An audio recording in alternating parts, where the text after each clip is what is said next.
So our feature tonight is Jan Kuypers, who has her own publishing press and used to run a venue in Chicago. She goes back to when she's sick and tired of Austin's heat. And all I can say is Janet will say everything you never thought you could hear at a poetry reading. Here's Janet.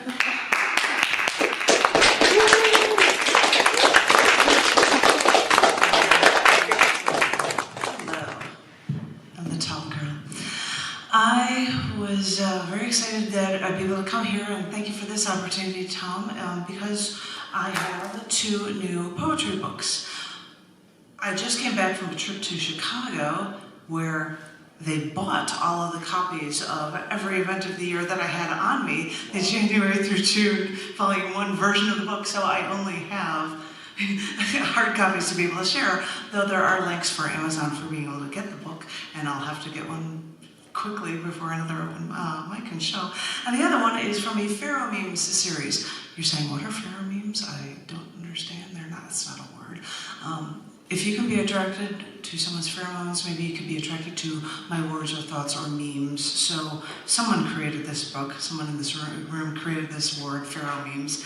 And so there's 3 in this series. This is the 3rd book, Pharaoh Memes of haiku, Instagram, Twitter, and poetry. The reason why I like this book, which happens to have my school picture from kindergarten on the cover of it, is that I have a lot of short poems in here as well as longer ones.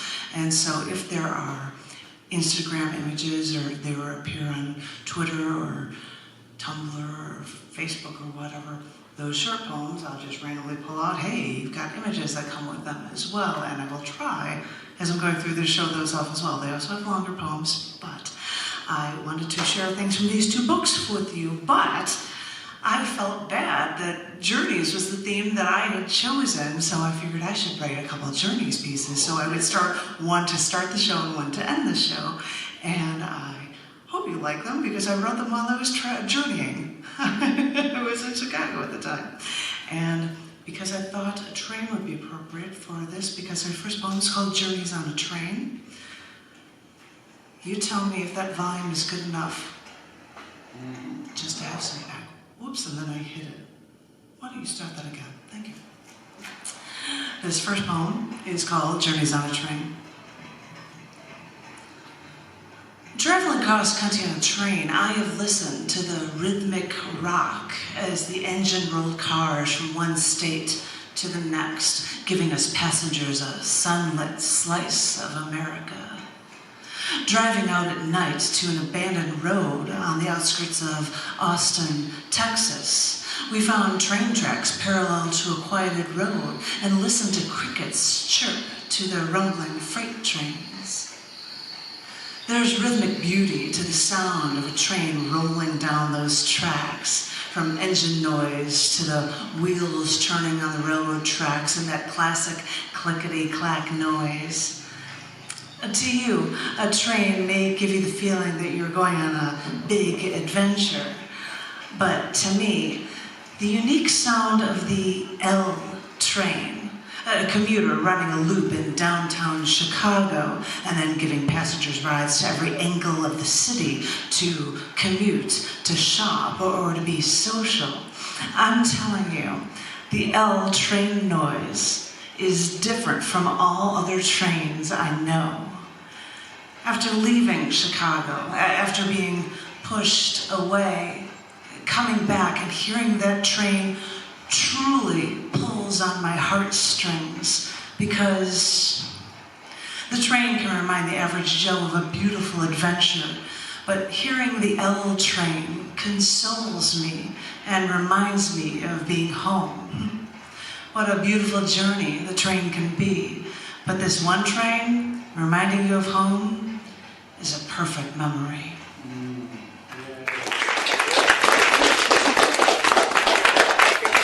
I think I'm going to leave that train running for the show. It just sounds like it makes you think Journeys. The first poem, I was going to read it from this book, but it happens to also be in this book, so I guess I'm going to read it from this one for you. This is a poem that in the other book is related to Martin Luther King Jr. Day, because I wrote it on Martin Luther King Jr. Day. and I hope you guys like it. It is called Our Color, Our Gender, Our Creed. There is a house inside of me. It's a house with a rich heritage, brimming with the knowledge of how our souls have flourished and how it can be all so quickly taken away. There is a house inside of me that has had to shut down to hide everything away because people who didn't look like me decided that I was nothing and treated me accordingly. There is a house inside of me. Its pulse has an infectious rhythm that we've had to stifle to hide from your generic white bread world. We only let it out when we're alone to save us from your madness. There is a house inside of me. I've hidden it away. I've sealed it up and placed it deep within, brimming with my history and my future. And I don't let it out when people can't think of me as human. There is a house inside of me. I've put boards over the windows to save myself from your storm. With your wrath, I've learned to not fight back, only because my captor won't let me.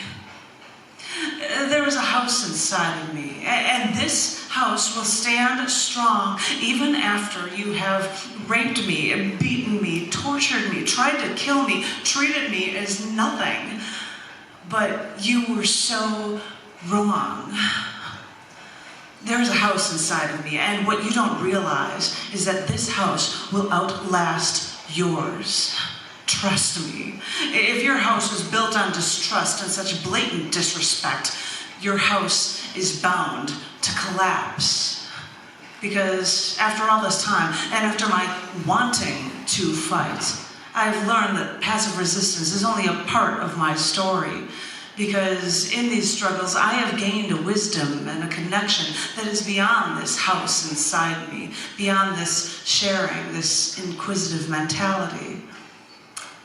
So, I want you to remember, this house is a symbol for all like me, and for all of those not like me too.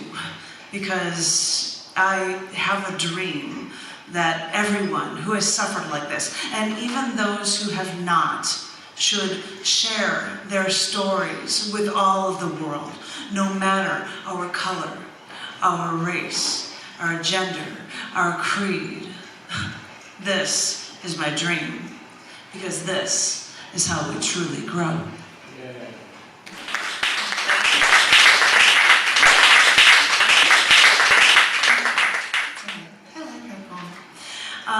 Because that was from Martin Luther King Jr. Day, so it appears earlier in the other book, Every Event of the Year. This is as close as I could get to showing it off, since all of my copies were sold from in Chicago. They said, we're not going to have a jar, so just buy our books. And all my books are gone, which is cool. So I thought I'd share some for you that I printed out from this book for you. This next one was for and on Valentine's Day, and it's called Valentine's Day Every Day. Once you traded my snow-soaked socks through sandals for your dry pair as we climbed one of the Alps. I know there was snow, but I wanted to do this for you. After we approached a 30-foot wide water pit, I said, I had to stop. I couldn't do it. But during a return, construction crews came and tore up our path.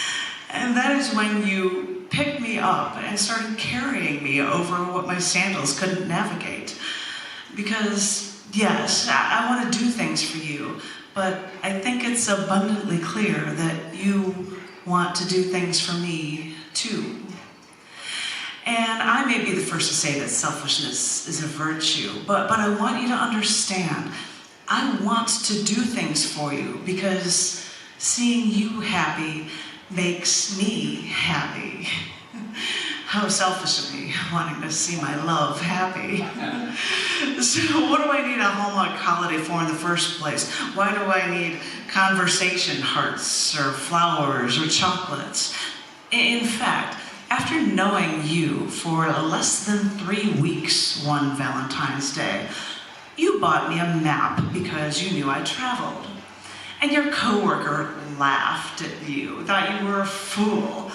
But you even remembered that when you gave me the map, I asked you if it was okay if I kept it wrapped up in the tube until we could frame it in our office. You remembered that I said this to you after knowing you for less than 3 weeks. So, as I said, what do I need an economic gift-giving holiday for anyway? You show me you love me every day. And since the beginning, I have loved you every day. Not Valentine's Day. Every day. Thank you.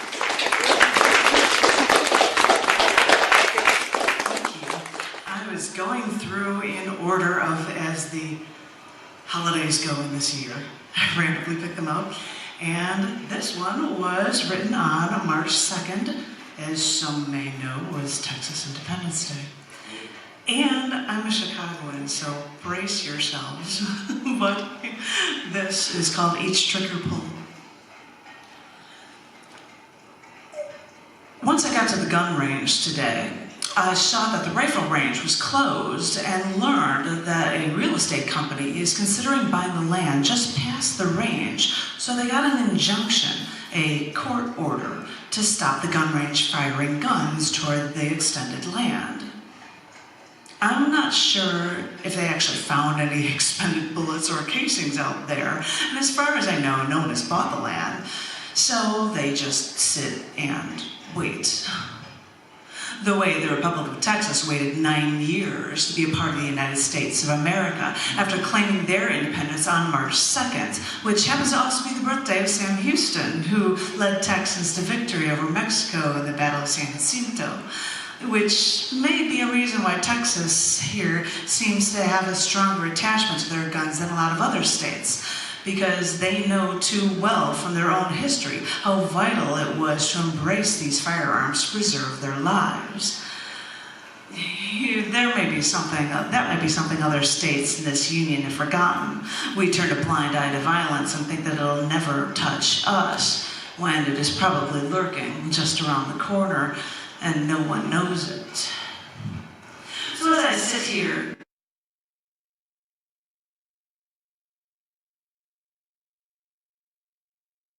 ear gear with enough force to protect my ears and with enough pressure, actually, to crush my skull. Watching the smoke from every shot rise from the gun in front of me, I can still hear the 9mm pistol and rifle shots fired in our bay and the AR-15 shots fired in the bay next door. Each trigger pull releases a thunderous boom, and it almost reminds me of fireworks here on Texas Independence Day.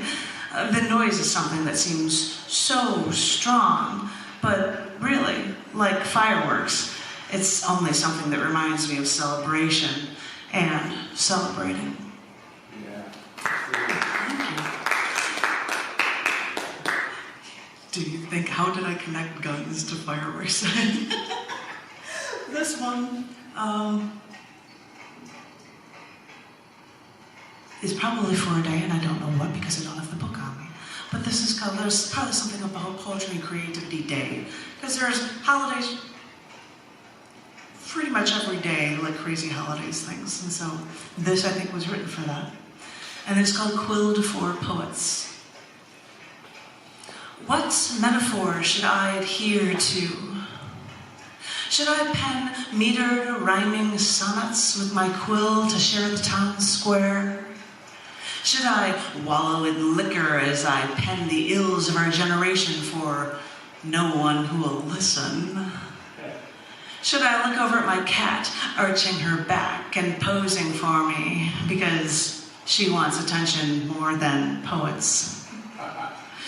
At the end of the day, the night is still long, and I cannot decide what options to embrace. So I sit here, contemplating metering out my grievances on a printed page, until I pause, look out the window, and watch the world go by.